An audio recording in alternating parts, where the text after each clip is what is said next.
अब शुरुआत करते हैं कुरुक्षेत्र की। कुरुक्षेत्र में हम बात करेंगे राजस्थान, मध्य प्रदेश, छत्तीसगढ़ में, जहां अभी तक कौन मुख्यमंत्री बनेगा ये स्पष्ट नहीं है। क्या बड़ी खबर आ रही है, दिल्ली में लगातार भारतीय जनता पार्टी के खेमे में मीटिंग्स का, मुलाकातों का दौर चल रहा है।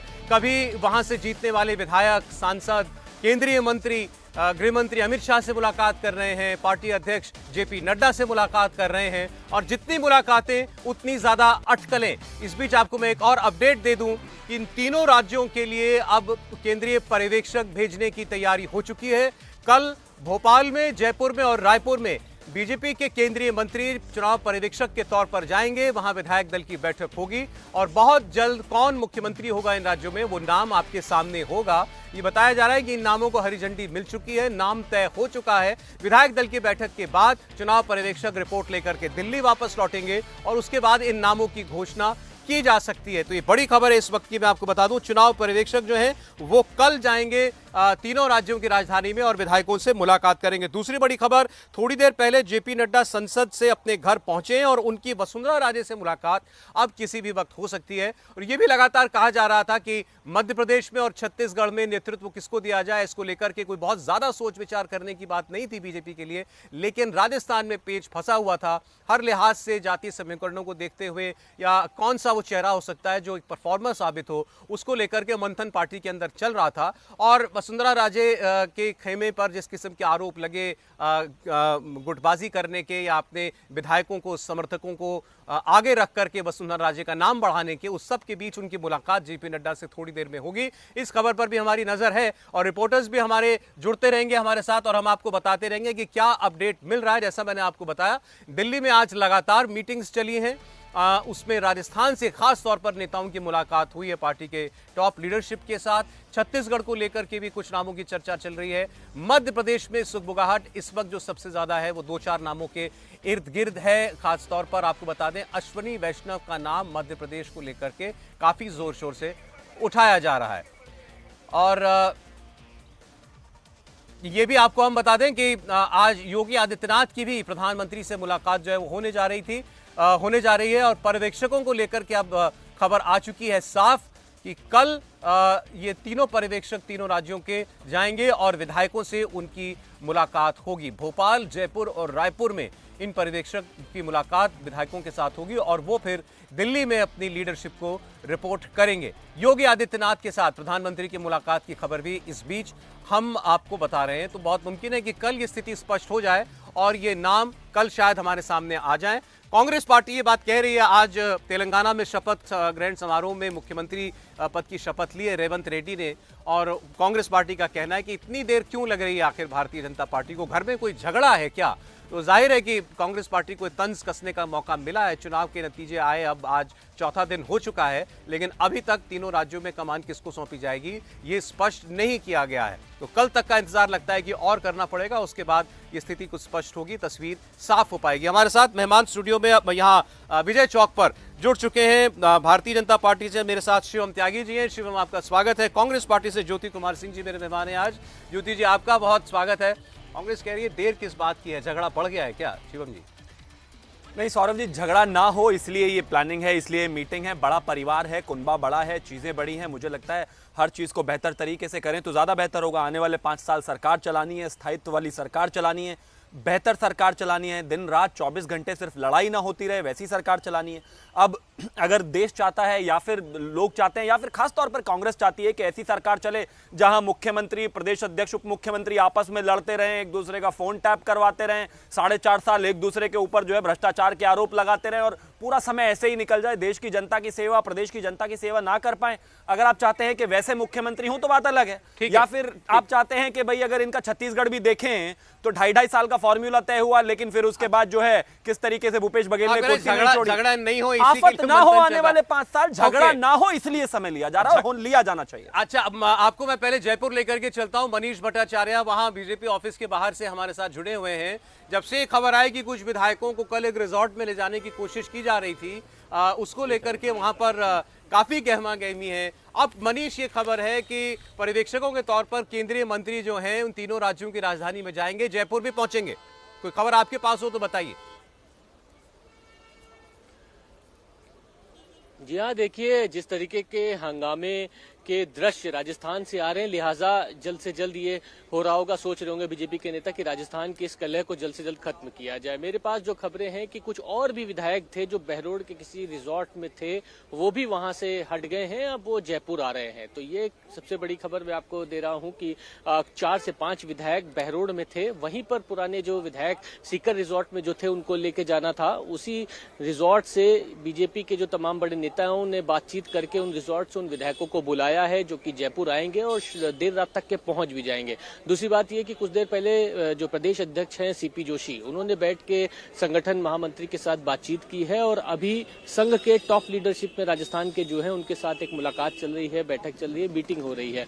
निगरानी सिर्फ इस बात की है कि ये जो विधायक हैं, जो घटनाक्रम मंगलवार और बुधवार की जो सुबह हुआ है, वो बहुत ज्यादा किरकिरी प्रदेश में बीजेपी के लिए करा के बैठा हुआ है और निगरानी इसी बात की जा रही है कि जो विधायक हैं वो अगर किसी रिजॉर्ट में गए हैं तो वो वहां पे ना रहे, बाड़ेबंदी जैसी स्थिति ना आए। क्योंकि बार बार जो बाड़ेबंदी शब्द है, जब मीडिया में तमाम रिपोर्टर्स प्रदेश अध्यक्ष या किसी बड़े नेता से पूछ रहे हैं तो असहजता होती है नेताओं के लिए, और नेता बार बार इस बात पे जोर दे रहे हैं कि बाड़ेबंदी जैसी स्थिति राजस्थान में नहीं है। जाहिर है बड़ी मुश्किल परिस्थिति होगी इस बात को डिफेंड करना, क्योंकि जिस विधायक ने मना किया कि मैं नहीं जाऊंगा किसी रिजॉर्ट में, उसके साथ मारपीट तक हुई है, ये खबरें हैं। और उसके पिता तो खुलकर कह रहे हैं, ये दुष्यंत सिंह वसुंधरा राजे के बेटे जो हैं उनके कहने पर ये किया जा रहा था। और आपने इसमें जो बात बताई अभी, ये केवल ये 7 विधायक नहीं थे, कुछ और विधायक थे जो बहरोड के रिजॉर्ट में थे और वहां पर कुछ लोगों को जो है कैंप कराने की कोशिश थी। अब ये कौन करा रहा था?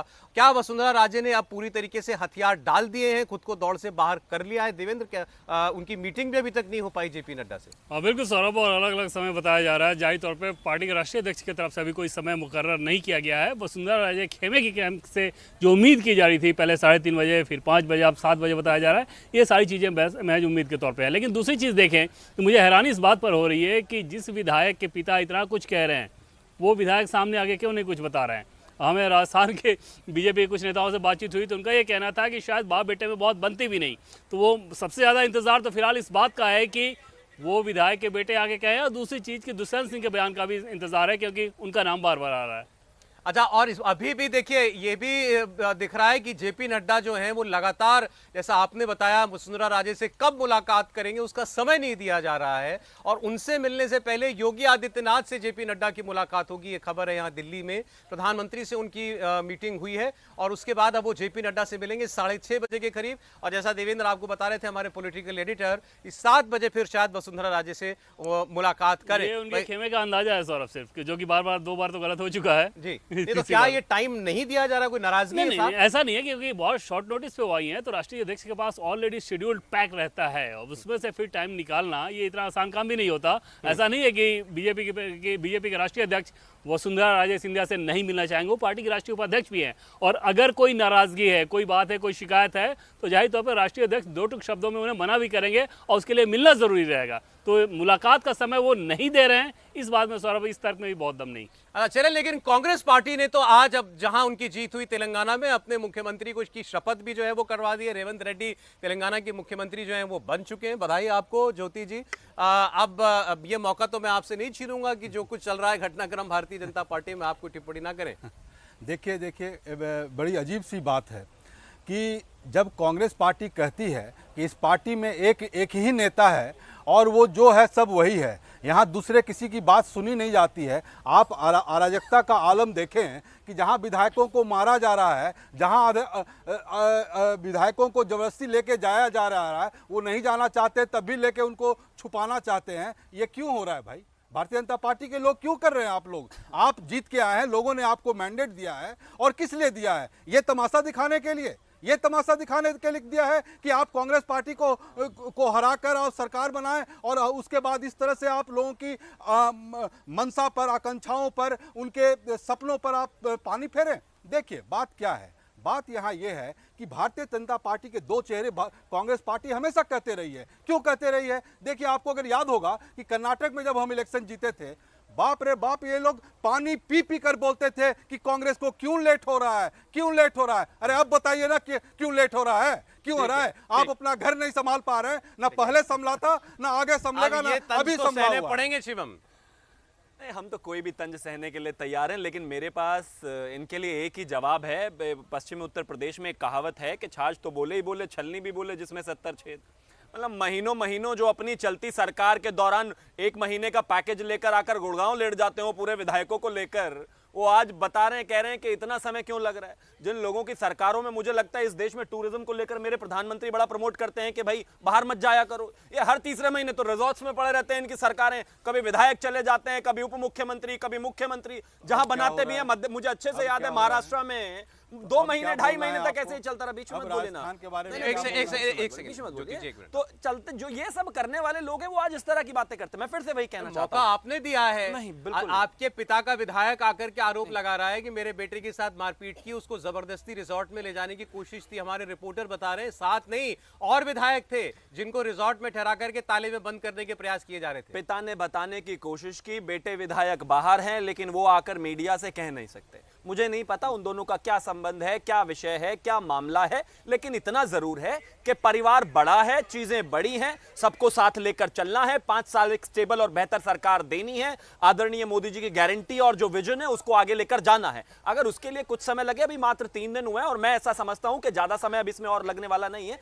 पूरी उम्मीद है कि कल में शायद है ये सब अनाउंसमेंट्स हो। लेकिन अब जिस तरह की सरकारें हमारे सामने चली हैं, जिस तरह की सरकारें बाकी राज्यों में विपक्षियों की चली हैं, मुझे तो लगता है उनको तो बोलने का लिए हक ही नहीं बनता, बोलना भी नहीं चाहिए। लेकिन हम फिर भी कहते हैं कि हमारी कमिटमेंट है, हम जल्दी ही मुख्यमंत्री देंगे। ये जो बैठकें दिल्ली में देवेंद्र चल रही हैं, अगर सब कुछ तय है तो फिर किस बात के लिए इतना मंथन है? और सर, पहली बात तो ये कि वाकई सब कुछ तय है। दूसरी चीज़ कि कल जो केंद्रीय पर्यवेक्षक जाने हैं तीनों ही राज्यों में बीजेपी की विधानमंडल दल की बैठक के लिए, जिसमें औपचारिक तौर पर नेता का चयन किया जाएगा। कल उन नेताओं के नाम का भी अनाउंसमेंट कर दिया जाएगा, तैयारी पूरी हो चुकी है। तीसरी चीज़ कि एक बार जब आप फैसला लेते हैं तो उस फैसले का जो इम्प्लीमेंटेशन है उसको कराने के लिए पार्टी मशक्कत कर रही है। उसमें आप देखें तो मध्य प्रदेश, छत्तीसगढ़ को छोड़ दें, वहाँ बहुत स्मूथ मामला है। राजस्थान में वाकई समस्या है बीजेपी के लिए। वसुंधरा राजे फैक्टर आसान नहीं है, और सिर्फ वही नहीं, इसके अलावा भी बहुत सारे कंपल्सन का ध्यान में रखना है। तो उस लिहाज से पार्टी हम कहें कि वसुंधरा राजे अड़ी हैं इस बार अपने नहीं, बिल्कुल नहीं। बीजेपी के ढांचे में ऐसा बिल्कुल भी संभव नहीं है कि वसुंधरा राजे अड़े, और इस कंडीशन में तो बिल्कुल नहीं। चुनाव के पहले उनके पास ये एक अवसर हो सकता था, राजनीतिक तौर पर देखें तो। चुनाव के इन नतीजों के बाद अड़ने की स्थिति में तो बिल्कुल नहीं है। और इसका सीधा सबूत समझिए ना सौरभ, कि भाग के जयपुर में जैसे ही अफवाह फैली और ये सारी चीजें सामने आई, वो भाग के दिल्ली आई हुई है, पार्टी के राष्ट्रीय अध्यक्ष से मिलने का समय मांग रही है। तो इससे आप अंदाजा लगा सकते हैं कि क्या है। फिर आपने कहा जो परेशानी भोपाल में, रायपुर में नहीं है, जयपुर में क्यों है? जयपुर में यह परेशानी है कि वसुंधरा राजे सिंधिया अगर आगे कुछ प्रॉब्लम क्रिएट ना करें, इसकी आशंका है निश्चित तौर पर, इसमें कोई दो राय नहीं। जो भी नया मुखिया बनेगा, खुली बगावत पर उतारू? बिल्कुल नहीं, खुली बगावत नहीं, अंदर खाने। तो उसमें ऐसा मजबूत व्यक्ति आपको चाहिए जो कि ठीक तरीके से उन सारी चीज़ों को हैंडल कर सके, उन सारे विधायकों को हैंडल कर सके, जिन्हें मंत्री बनाया जाना है उन्हें हैंडल कर सके। तो इन सारे पहलुओं पर विचार हो रही है, और इसमें कोई दो राय नहीं कि वसुंधरा राजे की महत्वाकांक्षाएं एकदम से आखिरी कुलाचे भर रही है कि किसी तरह से मौका मिल जाए। तो आप दिन भर में बहुत सारे लीडर से बात हुई होगी। इंडिया टीवी ने सबसे पहले जो ललित मीणा विधायक हैं जिन्होंने कहा कि मारपीट करके मुझे ले जा रहे थे रिजॉर्ट में, उनकी बात हमने सुनाई। ये जब दिन भर से ये खबर चल रही है टीवी के ऊपर, तो क्या कहना है इस पर उनका? पार्टी का ये कहना था कि ये मीडिया का मसाला है, मीडिया मसाले के तौर पे ले रही है। ये दिल्ली का आकलन है। राजस्थान का आकलन ये था कि बाप बेटे दोनों में बहुत बनती नहीं है, और उसकी समस्या के चलते पिता के द्वारा ये सारी चीज़ें कही जा रही है। अभी तक बेटे क्यों नहीं सामने आ रहे हैं। लेकिन दूसरी तरफ आप देखें तो दुष्यंत सिंह के लिए भी बड़ा आसान था इस मामले पे सामने आके अपनी बात कह देना, और बहुत आसानी से उसे खारिज कर सकते थे। वो कुछ भी नहीं कर रहे हैं, इस पे हैरानी हो रही। अच्छा, हम आपको जेपी नड्डा के घर के बाहर लेकर के चलते हैं। शोएब रजा हमारे साथी वहां पर मौजूद है। शोएब, बताइएगा जरा क्या कुछ गहमा गहमी है वहां पर, किसके आने की बात अभी कही जा रही है? बिल्कुल, देखिए सौरभ जी, लगातार 3 बजे से हम देख रहे हैं कि गहमा गहमी तो यहाँ पर बहुत ज़्यादा है, लेकिन वसुंधरा राजे का इंतजार यहाँ पर किया जा रहा है। उससे पहले जो उत्तर प्रदेश के सीएम योगी आदित्यनाथ हैं वो यहाँ पर पहुँचेंगे। उनका बाकायदा यहाँ पर नाम भी लिखा हुआ है। हमारी जो बातचीत हुई अंदर जो सिक्योरिटी से जुड़े हुए लोग हैं, और योगी आदित्यनाथ से की सिक्योरिटी से जुड़े हुए जो लोग हैं वो भी यहाँ पर कुछ लोग पहुँचे हुए हैं। तो 6:30 बजे तो वो यहाँ पर पहुँचने वाले हैं। अभी कुछ देर पहले प्रधानमंत्री नरेंद्र मोदी से भी उनकी मुलाकात हुई, और रात 9 बजे गृह मंत्री अमित शाह से भी उनकी मुलाकात होनी है। लेकिन लगातार जो सबसे ज़्यादा नज़रें हैं वो इस बात पर है कि वसुंधरा राजे से किस वक्त मुलाकात होगी, क्योंकि लगातार जो टाइमिंग है 3:30 बजे, फिर 5 बजे, और अब ये कहा जा रहा है कि शायद 7 बजे तक वसुंधरा राजे यहाँ पर पहुँच सकती है। हालांकि हमें जो जानकारी मिली है उसके मुताबिक ये बात कही जा रही है कि दिन के वक्त वसुंधरा राजे की बातचीत जो राष्ट्रीय अध्यक्ष है बीजेपी के जेपी नड्डा उनसे हुई फ़ोन पर, लेकिन उनकी तरफ से, जेपी नड्डा की तरफ से ये बात मानी भी गई, जो जानकारी मिली कि हाँ बातचीत हुई, लेकिन टाइम को लेकर के किस वक्त मुलाकात होनी है ये तमाम चीज़ें का जिक्र नहीं किया गया। जानकारी यह भी मिल रही है आवाज़ से कि जो लिस्ट बनती है उसमें चूंकि हमने जिस तरह से बताया कि सीएम योगी आदित्यनाथ का बाकायदा नाम लिखा हुआ है कि 6:30 बजे, वक्त लिखा हुआ है कि 6:30 बजे वो यहाँ पर आएंगे कुछ देर के बाद। लेकिन चाहे रेणुका सिंह की बात करते हैं जो छत्तीसगढ़ की नेता है, वो यहाँ पर जब आई थी तो उनका कोई लिस्ट में नाम नहीं था, उनकी बातचीत हुई और वो मिलने मुलाकात करने के लिए आ गई। इसी तरह से वसुंधरा राजे को लेकर भी यह कयास लगाया जा रहा है कि शायद अब कुछ देर के बाद ही सही लेकिन वो यहाँ पर आएगी। हालांकि वो अभी सुबह से ही लगातार अपने आवास पर है और कुछ देर पहले जो ट्वीट उनका आया है उसके लिहाज से अब ये माना जा रहा है, जिस तरह से प्रधानमंत्री की उनकी तरफ से तारीफ की गई और आज जो सम्मान समारोह हुआ संसद भवन में, वहाँ पर जिस तरह से ट्वीट किया गया उसको लेकर, तो जो ये तमाम कयास लगाए जा रहे थे कि नाराजगी है और तमाम जो चीज़ें, तो ऐसा कुछ नहीं है। और ये लगातार बात भी हो रही है कि वक्त मिलते ही वसुंधरा राजे राष्ट्रीय अध्यक्ष जेपी नड्डा के पास पहुंचेगी और यहाँ पर जो भी आगे की चीजें हैं उनको लेकर डिस्कशन यहाँ पर किया जाएगा। तो अभी इंतजार ही हो रहा है और दोपहर से समय तालिका में योगी आदित्यनाथ का नाम तो दर्ज है, वसुंधरा राजे का जो है अभी तक दर्ज नहीं है। और सुबह की संसदीय दल की मुलाकात की तस्वीरें जो हैं, वीडियो शाम को वसुंधरा राजे शेयर कर रही हैं कि प्रधानमंत्री मोदी जी की जीत में सबकी जीत है। देवेंद्र, और देखिए इसमें बहुत ज़्यादा बिटवीन द लाइंस पढ़ने की बात नहीं है। ट्वीट वाले मामले की अगर बात करें तो दूसरी चीज़ की शेड्यूल में सौरभ नाम नहीं होना, हम सभी जानते हैं कि इस तरह के वीआईपीज होते हैं तो इनका शेड्यूल 24 घंटे पहले आमतौर पे जो सिक्योरिटी को दिया जाता है वो लिस्टेड बाहर होगी। सौरभ जो बता रहे हैं निश्चित तौर पे बाहर जो सिक्योरिटी पर्सन के लोग हैं वो ये बता रहे होंगे। अंदर खाने बीजेपी के राष्ट्रीय उपाध्यक्ष को बीजेपी के राष्ट्रीय अध्यक्ष से मिलने के लिए उसमें बहुत किसी शेड्यूल की जरूरत नहीं है। इतना ज़रूर है कि क्योंकि राष्ट्रीय अध्यक्ष का अपना कार्यक्रम बहुत सारा पहले से लगा होगा। दूसरी बात कि वसुंधरा राजे को अभी बुलाना उनको अच्छा समीचीन नहीं लग रहा होगा, बेहतर नहीं लग रहा होगा। ये भी संभावना है कि वो चाह रहे होंगे कि मीडिया की चकाचौंध में क्यों बुलाना, ये बात और ज़्यादा फैलेगी क्योंकि पार्टी के लिए किरकिरी वाली स्थिति है। पार्टी बिल्कुल नहीं चाहेगी कि ये नैरेटिव बहुत ज़्यादा चले। जैसा कि मैंने आपको बताया कि दिल्ली में बीजेपी के बड़े नेता ये मान रहे हैं कि ये मीडिया का मसाला है, तो उस तरह की, जबकि हकीकत कुछ और है, तो उस तरह की चीज़ को बहुत ज़्यादा बढ़ा चढ़ा के पेश करने का मौका देना ये भी पार्टी नहीं चाह रही होगी। संभव है कि जेपी नड्डा इस वजह से भी टाल रहे हो। एक चीज और देवेंद्र, क्या आपके सोर्सेस के जरिए कोई ऐसी बात सामने आई कि इस बार तीनों राज्यों में या राजस्थान में सिर्फ किसी डेप्यूटी सीएम के फॉर्मूले पर भी काम हो रहा है? अभी से थोड़ी देर पहले किसी बड़े नेता से बातचीत हुई थी सौरभ, लेकिन इस पर कुछ भी उन्होंने इन्फॉर्मेशन देने से इनकार किया। उसमें सिर्फ हमें ये जानकारी मिली कि कल केंद्रीय पर्यवेक्षक जाएंगे। इसके अलावा पार्टी का अपना रोड मैप क्या है इस बाबत कोई भी जानकारी नहीं दी गई।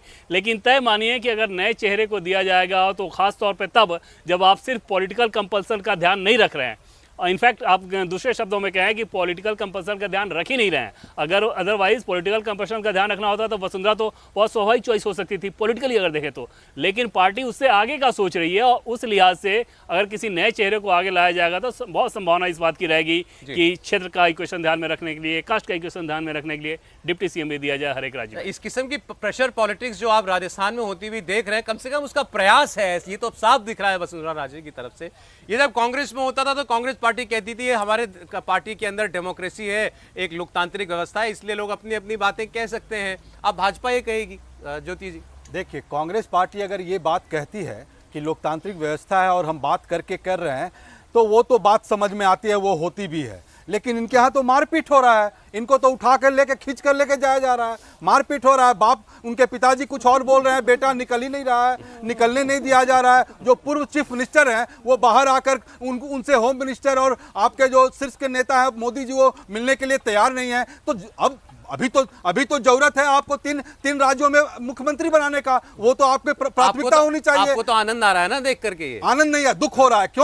क्योंकि मैं इसलिए दुख हो रहा है क्योंकि देखें, हमें भी इस चार राज्यों में जो वोट मिले हैं वो भारतीय जनता पार्टी से 10 लाख ज्यादा वोट मिले हैं। मुझे भी जिम्मेदारी दी गई है, कांग्रेस पार्टी को एक महत्वपूर्ण जिम्मेदारी दी गई है, विपक्ष में भी खड़ा होकर लोगों के बातों को जो भी सरकार बनेगी, जो भी उन्होंने प्रॉमिस किया उसको करवाने के लिए, तो और बाहर भी डेमोक्रेसी बनी रहे उस पर भी वो चिंता व्यक्त करना चाहेगी। लोगों का वेलफेयर पर पूरा अच्छा, 100%। देखिए मैं एक खबर मैं आपको देता हूं। कैलाश विजयवर्गीय जो चुनाव जीते हैं इस बार बीजेपी के सीनियर लीडर मध्य प्रदेश से, उनका बयान आया है कि रविवार को सस्पेंस खत्म हो जाएगा। वो रविवार तक की डेट दे रहे हैं कि रविवार को ये सारा सस्पेंस जो है मीडिया के सामने ये खत्म हो जाएगा, यानी मतलब पता चल जाएगा कि किसके नाम पर आखिरकार मुहर लगी। सुने।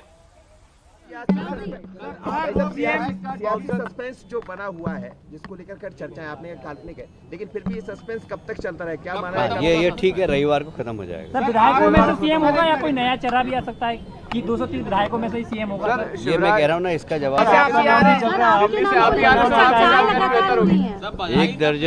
एक दर्जन नाम चल रहे हैं अभी, और नाम भी चलाने वाले आप लोग ही हैं और इसलिए धन्यवाद आपको, आप मेरा नाम चला रहे हैं। पार्टी अगर भूमिका देती है तो क्या आप निभाने को तैयार हैं? क्योंकि देखिए ऐसा है कि काल्पनिक प्रश्नों का मैं जवाब नहीं देता। कैलाश विजयवर्गीय रविवार तक की बात कह रहे हैं कि रविवार को ये सारा सस्पेंस जो आपके सामने खत्म हो जाएगा। और मेरे पीछे जो आप ये हूटर्स की सायरन की आवाज़ सुन रहे हैं, हम भाई देश के पावर सेंटर के दिल में हम लोग बैठे हुए हैं, वहाँ ये आवाज़ें आपको सुनने को मिलती रहेंगी, लेकिन राज्यों में ये पावर किसको ट्रांसफर हो रही है ये अब संडे तक इंतजार करना पड़ेगा। फिर सौरभ, संडे का मतलब ये हुआ कि लगभग तय मानिए कि बीजेपी विधान मंडल की बैठक मध्य प्रदेश में रविवार को हो सकती है। कैलाश विजयवर्गीय के कहने का मतलब यही है, और इसीलिए आमतौर पे ऐसा होता है कि केंद्रीय पर्यवेक्षकों के नाम का जो ऐलान होता है वो 2 दिन पहले कर दिया जाता है ताकि सभी विधायकों को सूचित कर दिया जाए, वो विधायक सब वहाँ पहुँच जाए। कल 8 तारीख है, कल नाम आ जाएगा कि कौन कौन से लोग कौन से राज्य में जा रहे हैं। उसके बाद 10 तारीख को बीजेपी विधायकों की बैठक संभावित रहेगी भोपाल में, और उसी बैठक में औपचारिक तौर पर नाम बताया जाएगा और विधायक दल की मंडल से कहा यह जाएगा कि विधायकों ने अपना नेता चुन लिया। संडे को मीटिंग होगी, आपकी समझ ये कहती है? बिल्कुल संडे को मीटिंग होगा। पहले भी ये कहा गया था कि 9-10 से पहले कुछ नहीं होना है, तो ये सीधे सीधे उसी उसके बाद कम से कम एक दिन तो और फिर वो दिल्ली आएगी रिपोर्ट। नहीं, बिल्कुल उसी बैठक में ऐलान कर दिया जाएगा।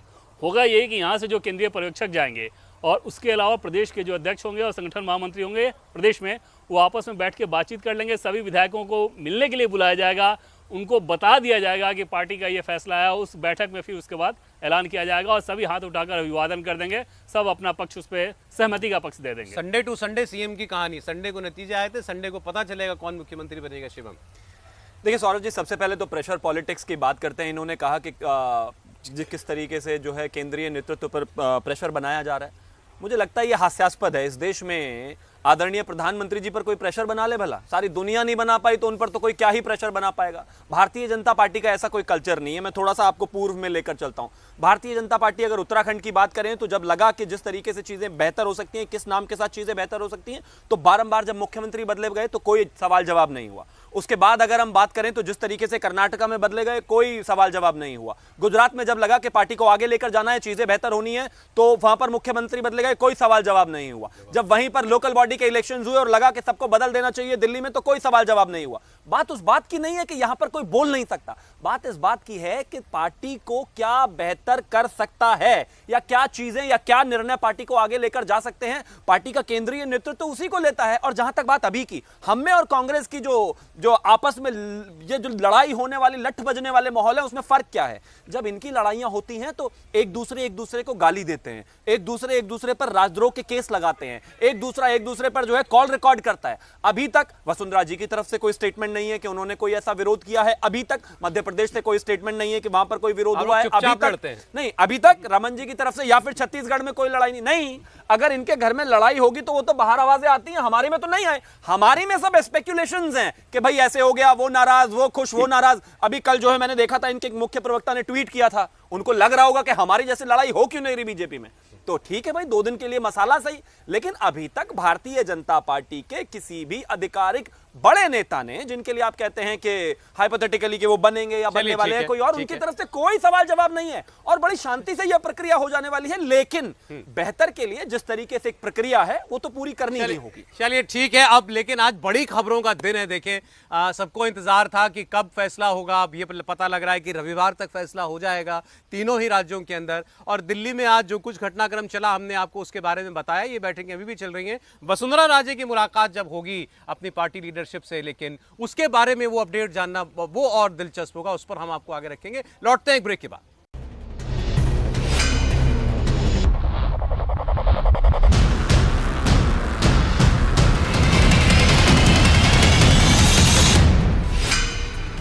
स्वागत है, आप देख रहे हैं कुरुक्षेत्र। मैं हूं सौरभ शर्मा। दो बड़ी खबरें इस वक्त मैं आपको पहले दे दूं। इस वक्त गृह मंत्री अमित शाह प्रधानमंत्री नरेंद्र मोदी से मुलाकात कर रहे हैं। थोड़ी देर पहले वहां वो पहुंचे हैं।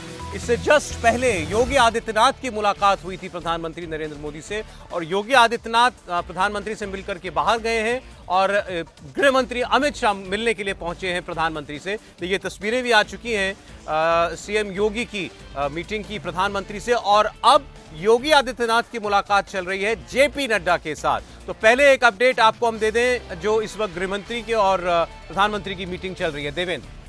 और बिल्कुल सौरभ, से थोड़ी देर पहले गृहमंत्री अमित शाह लगातार तीसरे दिन पहुंचे हैं प्रधानमंत्री के पास, और आज की जो मुलाकात है मैं श्योर नहीं हूँ सौरभ, और उसमें अभी जानकारी खंगालनी होगी कि क्या ये मुलाकात उत्तर प्रदेश के संदर्भ में है या फिर ये मुलाकात बाकी 3 राज्यों के संदर्भ में है। उत्तर प्रदेश के संदर्भ में जब हम लोग बात करते हैं तो हम सभी जानते हैं, जैसे रिपोर्ट भी कर रहे हैं कि योगी आदित्यनाथ क्योंकि अभी अभी पीएम मोदी से मिलकर निकले हैं और बाद में उनको गृहमंत्री अमित शाह से भी मिलना है। तो क्या ऐसे में गृहमंत्री अमित शाह किसी निर्देश के लिए गए हैं या फिर बाकी दूसरे राज्यों पर बातचीत के लिए, ये जानकारी अभी आगे आना बाकी है। फिलहाल ये मुलाकात चल रही है और तीसरे दिन, बाकी के 2 दिन की बात करें तो वो तो तीनों राज्यों से ही संबंधित थी। केंद्रीय पर्यवेक्षकों के जो नाम तय होने वो भी चर्चा में शामिल निश्चित तौर पर अमित शाह उन्हें ब्रीफ करेंगे, उसके बाद ही इसे सार्वजनिक किया जाएगा। ऑलरेडी उन नामों को तय कर लिया गया है।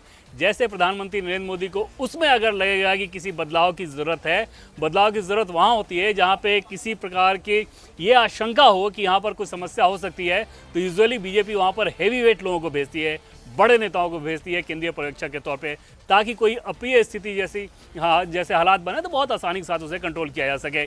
तो ऐसे में इस केस में राजस्थान में ही वो देखना होगा कि राजस्थान में क्या राजनाथ सिंह जैसे बड़े व्यक्ति को भेजा जाता है या फिर किसी और व्यक्ति को। क्योंकि दर्शकों की सबसे ज्यादा दिलचस्पी इसी बात में कि भाई कब पता चलेगा कौन मुख्यमंत्री बन रहा है। तो अभी तक गाड़ी कहां तक बढ़ी है, इतना बता दें। इसमें 2 चीज और दर्शकों को भी जानना बहुत दिलचस्प होगा कि एक तो बीजेपी काम कैसे करती है। जैसे कि पहले दिन में हम लोग बात कर रहे थे कि कल जिन सांसदों का इस्तीफा हुआ उन्हें भी तभी पता चला जब वो बीजेपी के राष्ट्रीय अध्यक्ष के सामने बैठे थे, तब राष्ट्रीय अध्यक्ष उन्होंने कहा कि आपको अपना इस्तीफा सौंपना है। तो उससे आप अंदाजा लगा सकते हैं कि कोई भी काम बीजेपी किस तरीके से करती है। दूसरी बात कि अब से थोड़ी देर पहले मैंने बीजेपी के कई नेताओं से पूछा, वो नेता उल्टे आपसे पूछते हैं कि क्या चल रहा है, हमारे यहाँ कौन बन रहा है, जिस प्रदेश के होते हैं। तो जो पर्यवेक्षक यहाँ पे जाएंगे सौरभ, आपको और दिलचस्पी बता दूं, इन्हें भी तभी पता चलेगा जब बैठक शुरू होनी होगी उसके 10, 15, 20 मिनट पहले। और 2 से 3 मामले तो ऐसे सामने आए थे, खासतौर पर उत्तराखंड में ही अगर बात कर लें तीरथ सिंह रावत वाले मामले में, कि जब पर्यवेक्षक वहाँ पे बैठे थे फिर फोन आया, वो बाहर निकले, फिर उनको नाम बताया गया। तो ऐसा नहीं है कि पर्यवेक्षकों को दिल्ली में जाने के समय ही नाम बता दिया जाएगा।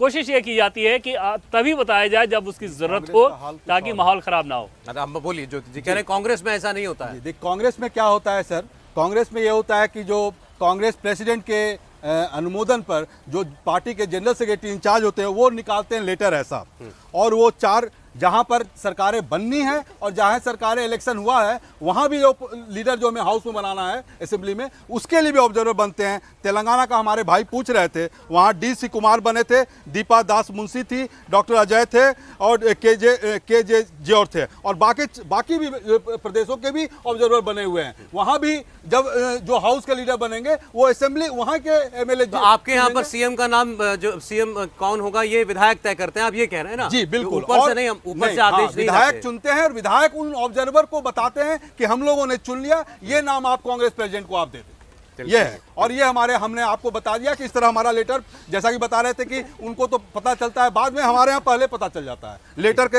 हिसाब से निकाला जाता है। ठीक है, थैंक यू। देखिए मैं एक चीज कहना चाहता हूं, ज्योति जी जो है पुराने कार्यकर्ता जरूर हैं, लेकिन इनका एक्सेस जो है बड़ा लिमिटेड है। जहां तक इन्होंने कहा कि भाई वो लेटर हेड है, लेटर हेड पे जनरल सेक्रेटरी का, ये सब खाना पूर्ति है। मुझे तो ये पता चला है कि खड़गे जी के भी साइन हुए 10-15 लेटर हेड 14 अकबर रोड में रखे रहते हैं कि जब भी हुआ बस उस पर ठप्पा मार के दे दो, आगे चला गया। क्या बात कर रहे हैं? आपको एविडेंस दिखा रहे हैं। ये ओरिजिनल कुछ नहीं है भाई, सबके साइन करवा के रखते हो आप लोग। कैसी बात दिखाओ ना, लड़िए मत। मेरे तो सारे ही जाहिर है, उसके नीचे प्रतिलिपि, सिग्नेचर वो सब होता है, लेकिन आपकी तरह नहीं, वो तो साइन करवा के रखे होते हैं परिवार के सामने। अभी पिछले दिनों ही तो कहा था खड़गे जी ने कि मैं तो अध्यक्ष भी जो है परिवार की वजह से बना हूं, राहुल जी की, सोनिया जी की वजह से बना हूं। प्लीज ये सब बेकार की बातें मत बताइए, देश हंसेगा। ये क्रेडिबल चैनल है, इस तरह की अफवाह छोड़ने से कुछ नहीं होने वाला। खैर, अब मैं आगे आना चाहता हूं। देखिए, बड़ा विषय साफ है।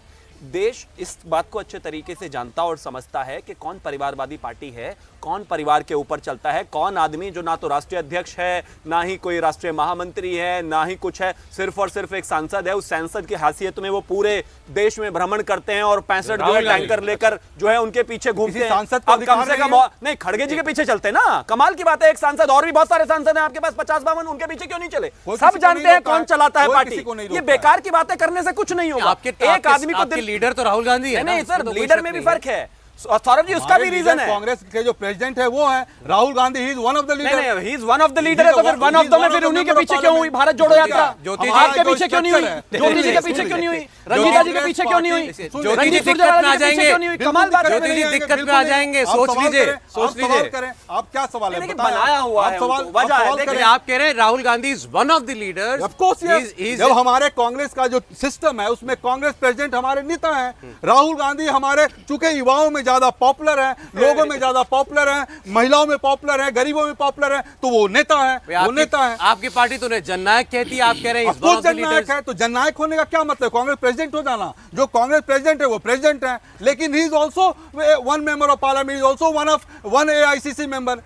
हमारे जो स्ट्रक्चर वो वहां ऐसा नहीं है जो मोदी है वही मोदी है, जो सब कुछ तय करता है। जो कांग्रेस नहीं, हमारे यहाँ जो वर्किंग कमेटी तय करती है वो डिसीजन होता है। इनके यहाँ जो मोदी तय करते हैं वो डिसीजन होता है। ये अंतर है। चलिए ठीक है। देखिए, मैं लेकिन सर ज्योति जी से ये जरूर पूछना चाहिए कि राहुल गांधी ने जब ऑर्डिनेंस फाड़ा था तब वो क्या थे? वन ऑफ द लीडर थे। नहीं, इस बात का जिक्र आज पूर्व राष्ट्रपति प्रणब मुखर्जी की नहीं दे पा रहे हैं भारतीय जनता पार्टी को, तो आप इसको वहां पर लेके जा रहे हैं। अरे बात कीजिए कि क्यों MLA को लेकर वहां बंद कर दिया, प्रणब मुखर्जी ने कर रहा है। बात उसकी कीजिए ना, बात उसकी कीजिए कि मोदी जी कब पर्चा देंगे, कि कौन चीफ मिनिस्टर कब बनेगा। बात उसकी कीजिए। कांग्रेस पार्टी तो DC कुमार को तेलंगाना में भेजा और वहां पर विधायकों की बैठक हुई और चीफ मिनिस्टर का नाम लिया। DC कुमार ने आके कांग्रेस प्रेसिडेंट को बोला और वो फिर हो गया। आज अच्छा, मैं इस विषय को नहीं लाना चाह रहा था, लेकिन चूंकि यहाँ पर वर्किंग स्टाइल्स की बात चल रही है और आपने कहा राहुल गांधी और कुछ नहीं, हमारे तमाम नेताओं में से एक हैं और एक सांसद हैं वो। लेकिन आज पूर्व राष्ट्रपति प्रणब मुखर्जी की बेटी ने एक किताब जो है उनकी निकली है, उसमें बहुत कुछ लिखा है गांधी परिवार के बारे में, और उसमें उन्होंने ये कहा है कि राहुल गांधी में गांधी नेहरू खानदान का पूरा अहंकार है। ये प्रणब मुखर्जी कहा करते थे। अरे भाई, वो उनका फील होगा, वो मेरा फील नहीं है। वो मेरा फील नहीं है। He is such a democratic man. He is such a person who listen to everyone. वो सबका बात सुनते हैं, सबका बात सुन के काम करते हैं, और जो उनको लगता है कि जनहित में जो बात करनी चाहिए वो करते हैं। तो उसमें क्या दिक्कत है? और हमारे कांग्रेस प्रेसिडेंट भी बोलते हैं कि राहुल गांधी युवाओं के नेता हैं, राहुल गांधी जननायक हैं। तो वो ऐसा उनको लगता है। He is proud of Rahul Gandhi. We are all proud of Rahul Gandhi. What is the problem? What is the problem of Bharatiya Janata party? भाई, जब वहां पर डिक्टेटरशिप चल रही है, उनकी बात कीजिए कि एक पर्चा क्यों दे रहे हो भाई? देखिए, इन्होंने कहा कि राहुल गांधी तो सबकी बातें तो सुनते हैं आप लोग। प्रणब मुखर्जी का वो जमाना भी याद है जब उनका ऑफिस रेड करके वहां पर वो लगा दिए थे इन्होंने स्पीकर्स, खूब सुने गए थे ये भी किताबों में। अब आगे आते हैं। प्रणब मुखर्जी ने कहा है कि जिस तरीके से कांग्रेस का वर्किंग कल्चर रहा है, ये मुझे कभी प्रधानमंत्री नहीं बनाएंगे। और ये वो लोग हैं जिन्होंने PV यानी कि नरसिंह राव जी के शरीर को, पार्थिव शरीर को भी अपने ऑफिस में नहीं घुसने दिया था। तो कैसा आपका वर्किंग कल्चर है, अच्छे तरीके से जानते हैं। अब आगे आते हैं। उन्होंने, आपने जो कहा ही is one of the member, one of the member नहीं है, he is the only member. मतलब किसकी हिम्मत? बीच में मत बोलिए ना, बीच में मत बोलिए। आपकी हिम्मत है किसी ऑर्डिनेंस को फाड़ देंगे? कैबिनेट अप्रूव्ड द्वारा किसी एक ऑर्डिनेंस को इस देश में कौन फाड़ दे? अलावा राहुल गांधी के कोई और नहीं फाड़ सकता। पार्टी चाहे कोई भी हो, नहीं फाड़ सकता कोई भी। एक अप्रूव्ड ऑर्डिनेंस जो कि प्रधानमंत्री और पूरी कैबिनेट के द्वारा अप्रूव्ड है, उसको उठाकर एक आदमी आकर फाड़ दे, कौन है वो राजा ही होगा, वही फाड़ सकता है। और तो किसी की हिम्मत नहीं। एक नेता का नाम बताइए, बोलिए। इस देश में कोई एक नेता का नाम आप कंप्लीट करें। अपने समय में जबले बनाते रहते हैं, मेरे समय में बोलने नहीं देते। बात बहुत साफ है, कितना इनके यहाँ पर डेमोक्रेसी है, कितनी सारी चीजें हैं, देश जानता है। जब कुछ अनहोनी होती है, जब कुछ चीजें होती है, हार पे हार होती है, तो खड़गे जी है ना। और अगर थोड़ा सा भी रिजल्ट इधर उधर होता तो राहुल जी जननायक हैं, राहुल जी महानायक हैं, राहुल जी ये हैं, राहुल जी वो हैं। राहुल जी क्या है, जनता ने बता दिया, राहुल जी कुछ नहीं है भाई। तभी तो राहुल जी कुछ नहीं है, राहुल जी खत्म कहानी हो गई। 3 राज्यों में देखो क्या हाल हुआ है, ये जननायक कहां चले गए आपके? वोट ज्यादा मिला आपसे, वो सीटों में तब भी ईवीएम का रोना रोते हो आप। वोट चाहे ज्यादा मिल जाए चाहे कम, तब भी ईवीएम करते रहते हैं। जनता ने हमें भी उतना इज्जत दिया है, कोई इज्जत नहीं दी आपको, सरकार तो बनी नहीं आपकी, बताइए। छोड़िए ना, 2 राज्यों में रह गई आपकी टोटल मिलाकर सरकार पूरे देश में। वो सिस्टम है, उस सिस्टम को हिमाचल में भी करते हैं। अच्छा, आप उनको भी राज्य गिन रहे हैं। मुझे लगा कि भाई टोटल सीटों के हिसाब से अगर देखें तो सबको एक साथ लगा लीजिए, बराबर राजस्थान के पड़ेंगे अगर हम लोकसभा की सीटें बताएं। हम अभी की बात कर रहे थे, जो अभी 4 स्टेट में इलेक्शन हुए हैं। अच्छा, ये तो चार स्टेट में इलेक्शन ने क्या बताया आप लोगों के लिए? राजनीतिक मैसेज क्या है इसका? क्या राहुल जी जननायक नहीं है? मैसेज ये है, हम लोगों के लिए मैसेज है कि जनता ने हम लोगों को नकारा नहीं है। चूंकि यहाँ सिस्टम है कि वो जो सीट जितना से 1/3 होता है, पोस्ट जो 1/3 सीट हमारा आ गया, उनका ज्यादा आ गया, उनको सरकार बनाने, मेजोरिटी जो सरकार बनाने की नंबर होती है वो उनको मिल गया, तो वो सरकार बना रहे हैं। लेकिन जनता जो मुझे वोट दी है, 40% से ज्यादा हर स्टेट में हमें वोट किया है, तो हमें जिम्मेदारी दी है कि अगर वो ये भारतीय जनता पार्टी की सरकारें अगर जो प्रॉमिस किए हैं, वेलफेयर की बात अगर वो प्रॉमिस करके अगर वो आए हैं तो उनको पूरा करना है। वो हमारी जिम्मेदारी है। जिस तरह पार्लियामेंट में जिम्मेदारी निभा रहे हैं, उस तरह असेंबली में भी निभाएंगे।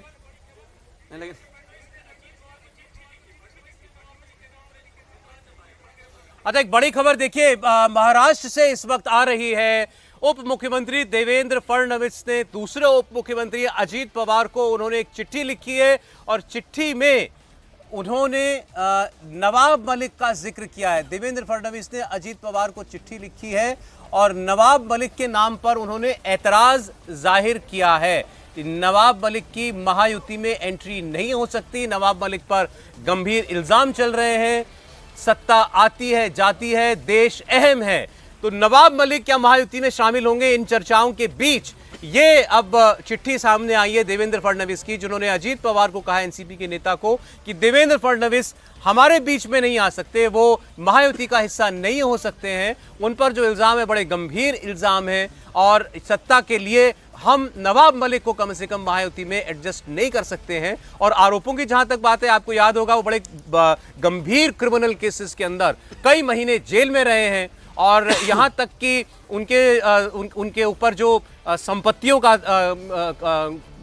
को कब्जाने का जो इल्जाम है, उसमें दाऊद इब्राहिम तक का जिक्र हुआ था। तो इस लिहाज से नवाब मलिक का महायुति में शामिल होना एक बहुत अनकंफर्टेबल पोजीशन में भारतीय जनता पार्टी को लाता। इसलिए देवेंद्र फडणवीस ने इस पहल को शुरुआत से ही स्नब करने के लिए, इसको बिल्कुल शुरू में ही खत्म कर देने के लिए ये चिट्ठी लिख करके अजीत पवार से कहा है कि कम से कम नवाब मलिक की एंट्री इस सरकार के अंदर नहीं हो सकती है।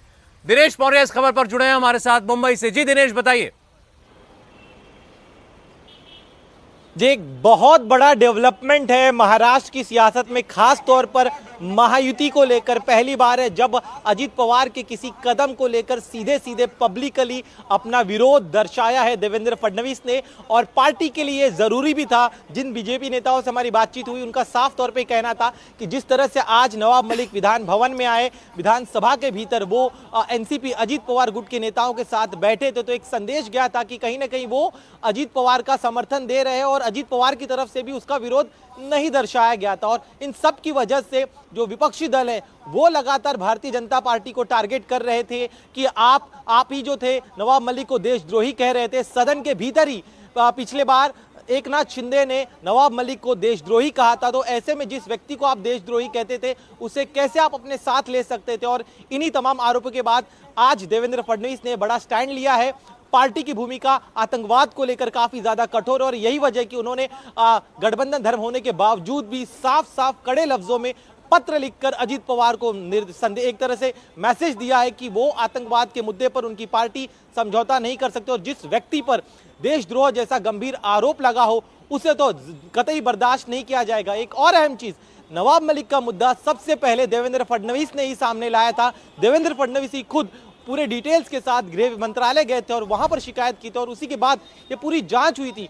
तो इस तरह के नवाब मलिक पर जब इतने गंभीर आरोप लगे और इन आरोपों पर भले ही अभी तक कोई फैसला नहीं आया हो, तो ऐसे में अजीत पवार के पास भी अधिकार है कि वो किसी पार्टी में ले, लेकिन जो गठबंधन का धर्म होता है कि कोई ऐसा फैसला न लिया जाए जिस वजह से गठबंधन पर असर पड़े, किसी दूसरी पार्टी पर उसका असर पड़े, और यही वजह कि अब ये साफ तौर पर पत्र लिखा गया है। लेकिन एक और अहम चीज सौरभ आपको बता दूं कि भले ही नवाब मलिक जो है वो आज विधान भवन में आए थे, विधानसभा के भीतर वो एनसीपी अजीत पवार गुट के नेताओं के साथ बैठे थे, लेकिन न तो आधिकारिक तौर पर नवाब मलिक ने अब तक कहा है कि वो किस गुट का समर्थन करेंगे और न ही अजीत पवार की तरफ से कहा गया है कि उन्होंने नवाब मलिक को अपने साथ ले लिया है। लेकिन जिस तरह के आज तस्वीरें दिखाई दी, खास तौर पर विधानसभा के भीतर जिस तरह से नवाब मलिक अजीत पवार गुट के नेताओं के साथ जाकर बैठे थे, तो उसको देखते हुए एक इस तरह से लग ये रहा था कि नवाब मलिक जो है अब अजीत पवार गुट के साथ आना चाहते हैं।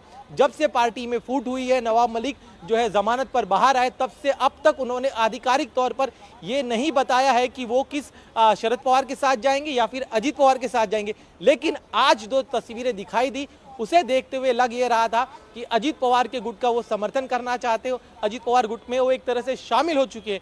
और इसी तमाम तस्वीरों को देखने के बाद देवेंद्र फडणवीस ने आज ये पत्र लिखा है। जी, बड़ा स्पष्ट आपने जैसे बताया, देवेंद्र फडणवीस ने कहा है कि इस मुद्दे पर समझौता नहीं किया जा सकता और उम्मीद है अजीत पवार हमारी भावनाओं का ख्याल रखेंगे। बहुत शुक्रिया आपका हम तक ये अपडेट पहुंचाने के लिए दिनेश।